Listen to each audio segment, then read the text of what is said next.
Welcome to the 8th grade Math Homework Helper series. Tonight's homework is SE4, Solving Systems of Equations Algebraically and with Substitution, Day 2. We'll start by taking a look at question number 2.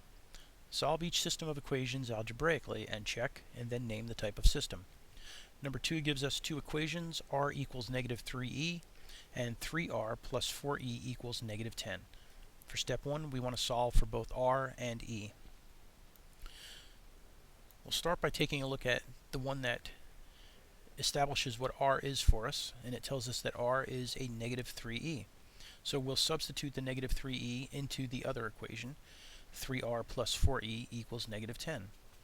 That gives us 3 times negative 3e plus 4e equals negative 10. 3 times 3 is 9, bring the negative, that gives us negative 9e plus 4 equals negative 10. Negative 9e plus 4e is going to give us negative 5e equals negative 10 gets brought down. We divide by negative 5, that isolates the e and establishes that e is equal to 2. Now that we know the value of e, we can now try to find the value of r. Remembering that e equals 2, we can write r equals negative 3e and substitute for that e the 2.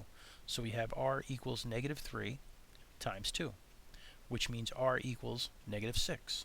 So now we have a solution. And the way to know which would come first, the e or the r, is that it's done alphabetically. Just like x, y is alphabetical, any two letters that she provides for you, you're going to put them in alphabetical order. So I know e comes first. So my 2 is going to be my x in a sense, and my negative 6 is going to be my y in a sense. So using this solution, I can then move on to step 2. For step 2, I'm going to take the solution I have, 2, negative 6, and I'm going to plug it into each of the equations. I'll start with the easier of the two, r equals negative 3e. r, the value is negative 6, equals negative 3 times 2. Negative 6 equals negative 6. So my check works for the first equation. For the second equation, I have 3r plus 4e equals negative 10. For r, I'm going to substitute negative 6. For e, I'm going to substitute 2. 3 times 6 is 18 with the negative. 2 times 4 is 8 equals negative 10.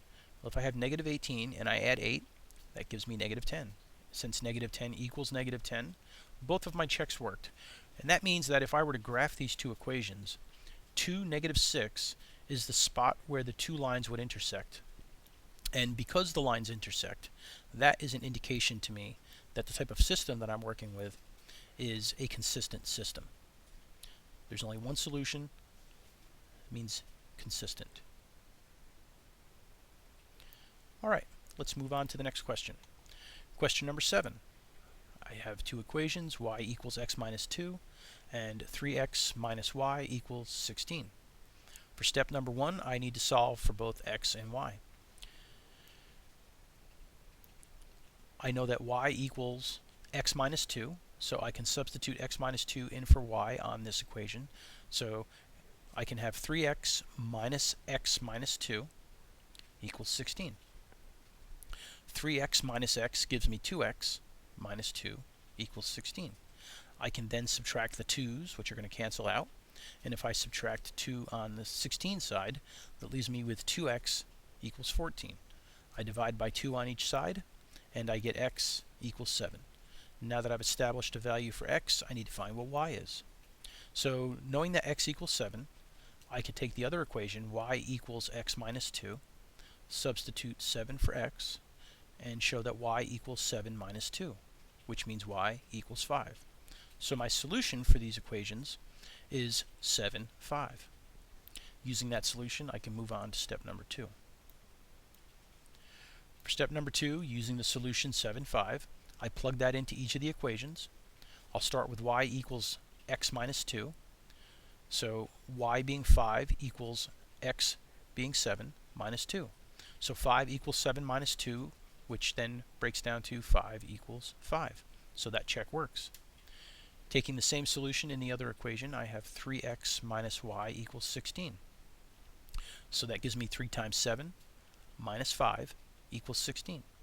3 times 7 is 21, minus 5 equals 16, and 21 minus 5 equals 16, so 16 equals 16, that check works too.